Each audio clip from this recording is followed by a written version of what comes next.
to the Gardenangelists, where we talk about flowers, veggies, and all the best dirt. My name is Carol Michael, and I'm with Dee Nash. How are you, Carol? I hear you got some leaf guilt. I do. I have leaf guilt. The other day, it was above freezing, a beautiful day, and I thought I really should go out and clean up the leaves off the lawn in the front. I'm not as particular in the back. And I felt guilty because I didn't. So my leaves are still blowing all over the neighborhood. Oh, well, I guess everyone will live. They will. And you know what? I found out? I drive around now, and all I do is look to see who has leaves and who doesn't have leaves. And it seems like everybody has leaves. And I think that fall was just short and quick, and nobody had time to clean up the leaves before they put up their Christmas lights. So I guess we're just going to let them blow away. Well, the same thing happened here. Fall was pretty short and sweet, and we just got our leaves up. Well, we had to do them twice because we did them once because most of the leaves were gone. You know, I have 2 leaf falls. And then my poor son and husband worked on them. And then the next week, that night we had a huge windstorm. Huge. And guess what happened? All the leaves that stay on in spring fell off. So we did the leaves again last week, too. Yeah. So I don't have as much leaf guilt as I did have before. Good. No one should carry around guilt. No. So, want to talk about flowers now? Sure, let's talk about flowers.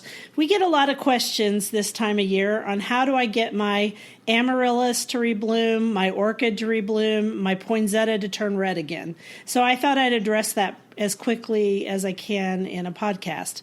Let's start with orchids. All right.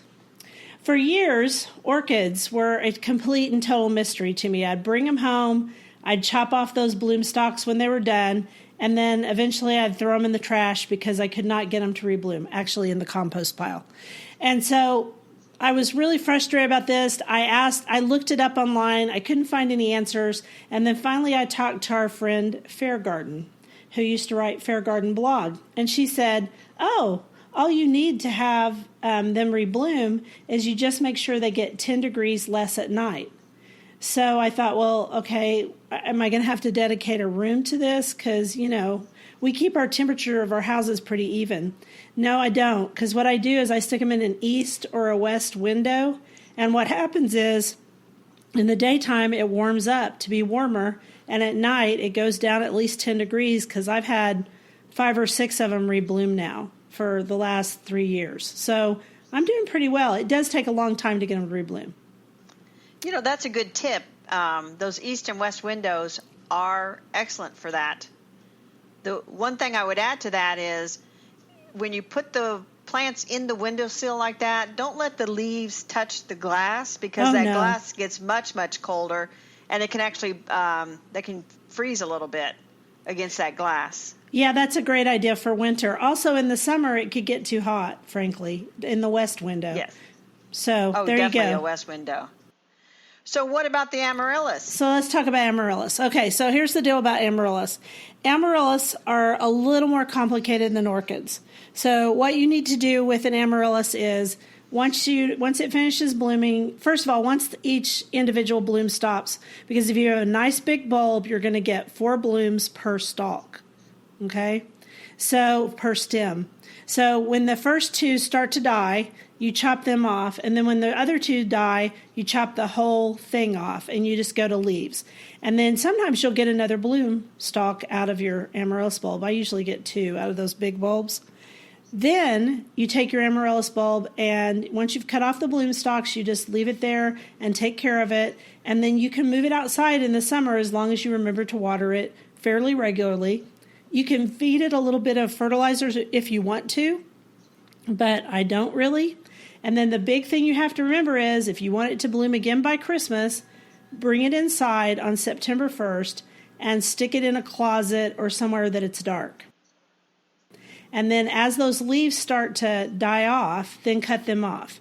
And then just wait, and you can set your phone or write it on a calendar or something that in 6 to 8 weeks you need to bring it out of that closet. Do not water it while it's in the closet.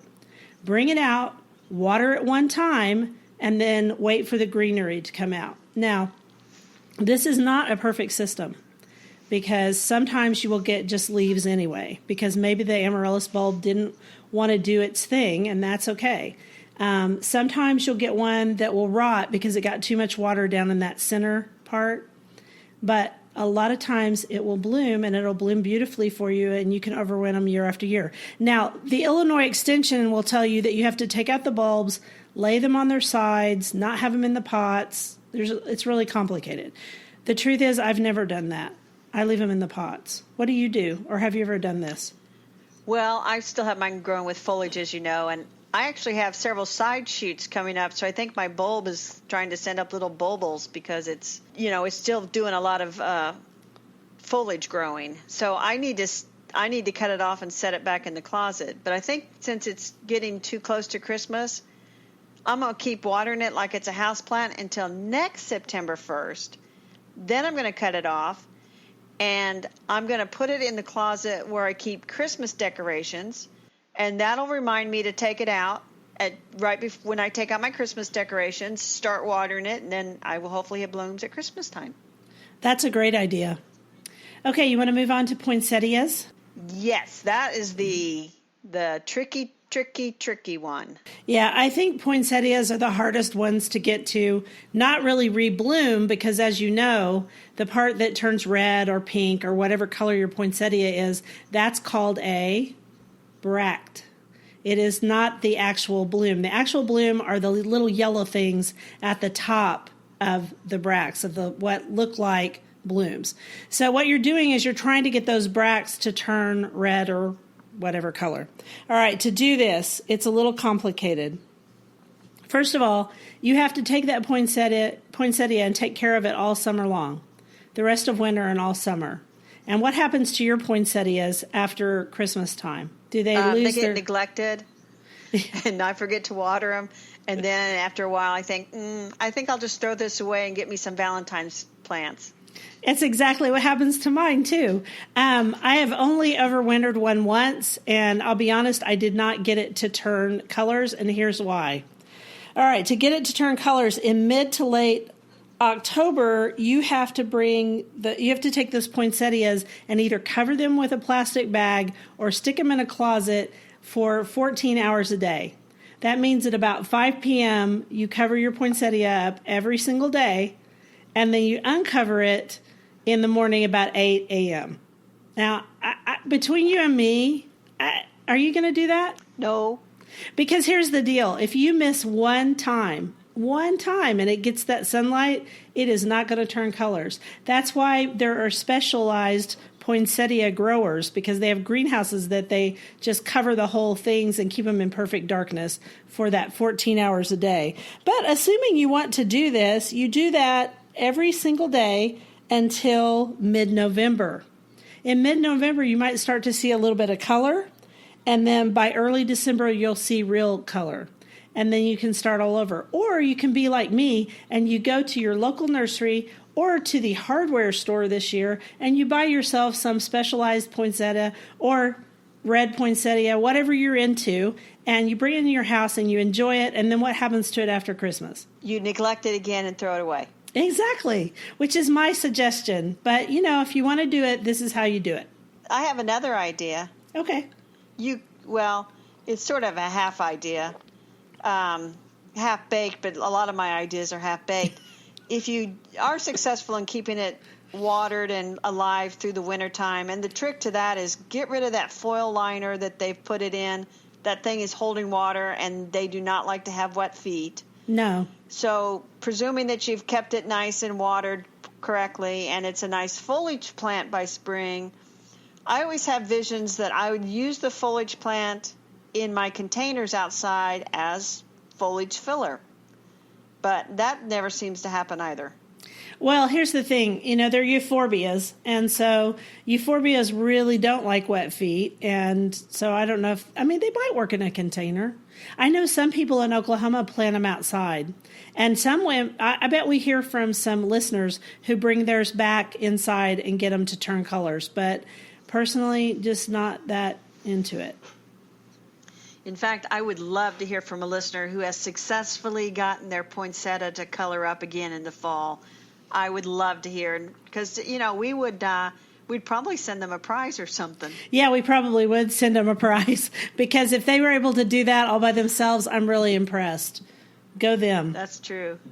Which reminds me, I haven't bought a poinsettia yet because I'm always looking for one that's special. Like the day I walked into a store and there was a variegated leaf poinsettia, and so of course I bought that one. I always look for weird ones too, and weird's probably not the right word, but unique varieties if we were talking in the trade. This year I got a winter rose one, which has those really beautiful bracts that look like individual little flowers. And then I also went by Ace Hardware of all places, and they had a Jingle Bells Rock poinsettia, which is the one that has the splotchy leaves. And it is beautiful. I like that one. Oh, beautiful, beautiful plant. And I found one for my mom, which is the pink one with the kind of, yellow edges, creamy yellow edges, and that one was pretty too. Cheap. Those are pretty. I don't like the ones that they paint blue and purple or the ones they put all the sparkles on. They put like glitter. Those at all. You aren't into the glittered poinsettias. I'm not into the glittered poinsettias, and I'm not into the waxed amaryllis either. I started quite the conversation on Facebook about that this week.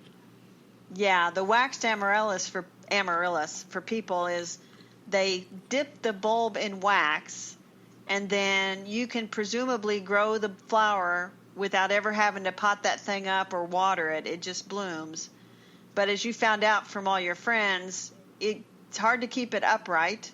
Yeah, they fall over. Which, let's just point out, the amaryllis often fall over in pots, but you stake them. But there's no way to stake a waxed bulb. Yeah, I am reminded of the time I've planted the amaryllis in the cheap plastic pot that they sometimes come with. And then one day you walk in and it's laying on its side because it just got top heavy and fell over. The whole entire pot, not just the amaryllis. The whole entire pot. So do plant the amaryllis in a heavy pot because it's going to be a top heavy plant. And stake it. You can find a lot of things on Pinterest. I've shared some and a lot of other people too. They've shared about how they made their, stake their amaryllis so it looks really good. And it's beautiful. But I just don't get. Now, I will say, having said all that, the ones that are covered with moss, have you seen those? I'm sure they're waxed too. Those are very pretty. But you know what they're selling those for? Like $35 a piece. No? No, that's not. No. We're frugal gardeners. We're more frugal than that. Yeah, well, I just laugh because people see what we spend on gardening and they'll say, you guys are not frugal gardeners, not at all. Well, we don't spend no $35 per bulb. That's silly. No. So you want to move on, talk about veggies? Yes, let's talk about veggies. Well, it's wintertime, So let's talk about seeds a little bit. I think that sounds more fun. So some people do have seed guilt, and they look at all the seeds they bought last year that never got planted or sown out. And I would tell those people, if you keep them in a cool, dry place, those seeds are probably still okay for this next spring. And how would you test them for viability, Carol? I know you know this. Well, you lay them out on a moist paper towel, a few of them, and then wrap that up and then give it a couple of days in a warm location, open it up, and if they've sprouted, then you've got viable seed. What cracks me up is they say, take about 10 seeds. Well, if it's a packet of tomato seeds, you may only have 10 seeds. So only test two. Test two, because here's the thing. Once those are viable, you can plant those and those exact seeds. So just pull them off the paper towel or cut the paper towel around the seed and plant the little seedling inside some potting soil, and away you go. Away you go.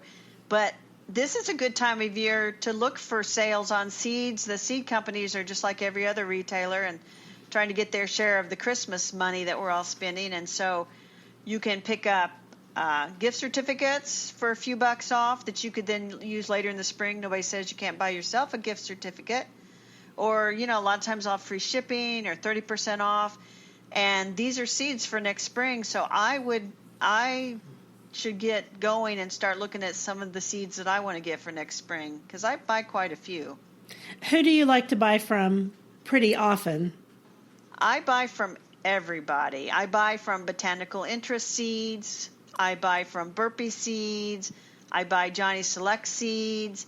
I buy Pine Tree Garden Seeds, Baker Creek Heirloom. I I have a lot of different varieties that I look for, and so it just depends on who has what. Exactly, because it depends. I mean, you don't know well, as long as we've gardened. For example, I know that Burpee has some unusual sunflower seeds that I want.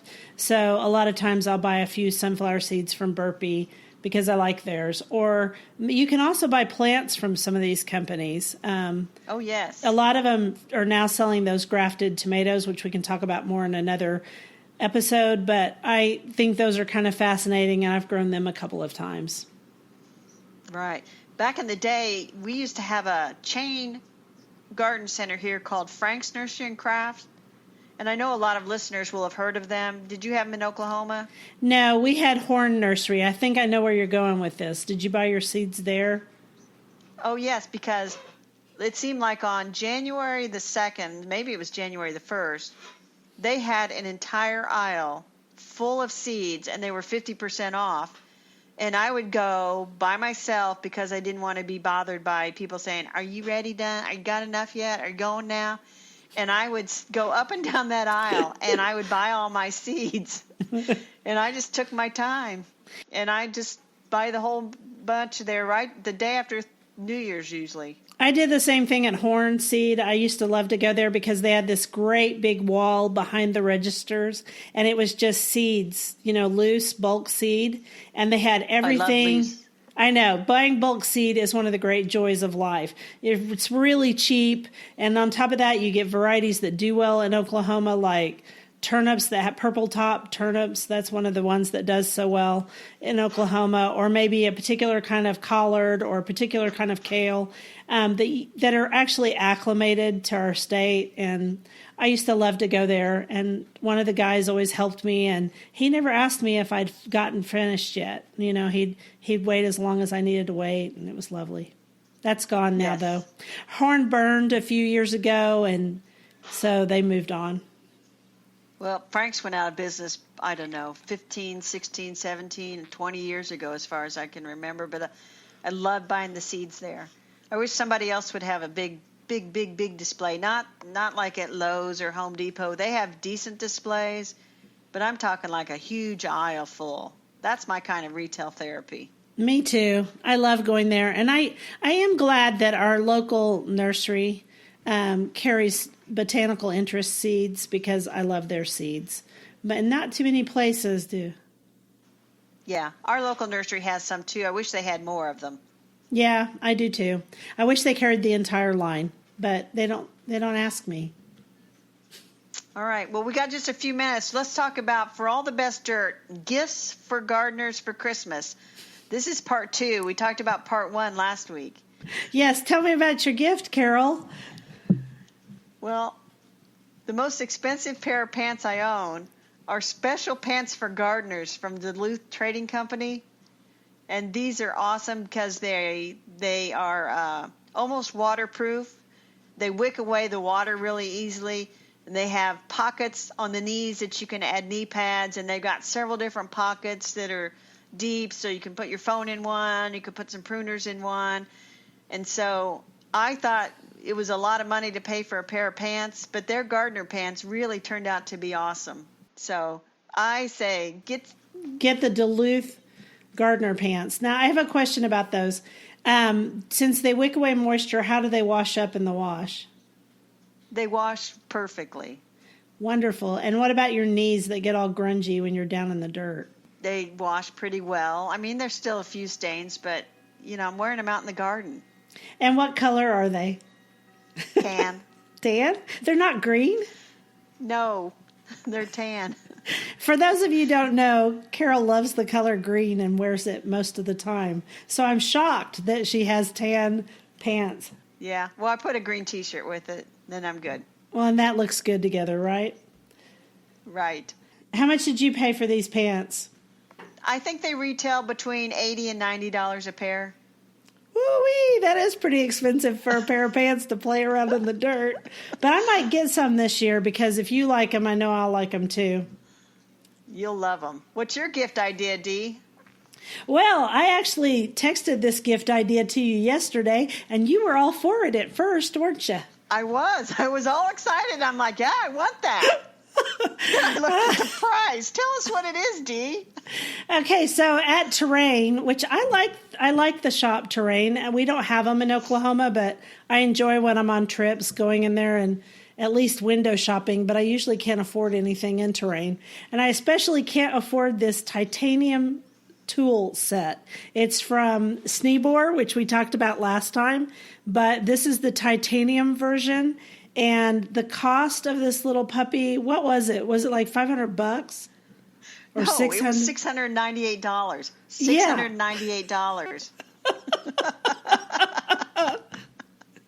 So, needless to say, I won't be buying that or asking for that for Christmas, because what happens to gardener's tools? They get lost. They get left outside. They get dirty. They get grungy. You don't want to buy a $700 set of 3 hand tools. So if you have enough, yeah, you might want to. If you have enough money that you can buy a $700 tool set, then I want to be your friend, and I want you to buy me prezzies. I'm with you. And by the way, not only are they made of titanium, they have walnut handles. Oh, I'd just tear those up. Yeah. Anyway, so we're not getting that, but we do recommend that you buy a good trowel for yourself, and a good trowel would be somewhere between $25 and $50. Exactly. I think the Sneebor ones are about $50 to $60, but they're made not the titanium ones, just the regular ones. They're made really, really well, and they're extremely easy to dig with, and I love them. All right. Well, if you do order me that for Christmas, Dee, do get tracking so we don't lose that package in the mail. And insurance. Good idea. Well, that's about all we have time for today, Dee. Okay, so do you know what we're going to talk about next time yet, or are we going to talk about that later? Oh, I got something really good for next time, but I don't want to give away too much because we want people to come back and listen to the Gardenangelists. They can subscribe on iTunes, and they can email us at thegardenangelists@gmail.com if they have suggestions. We're on Facebook, we're on Instagram, we're on Twitter. Many ways to reach us. Yes, there are many ways to reach us, and today I shared a quick video on our Facebook page about how to plant a kit amaryllis. For those who have never tried because they felt intimidated, I showed just how easy it is in less than a minute. One more thing, if you like this podcast, please go on iTunes and give us a thumbs up or stars or whatever they want so that more people will see us. Great. All right. Goodbye, Dee. Till Bye, next Carol. time. See you next week over the Garden Gate.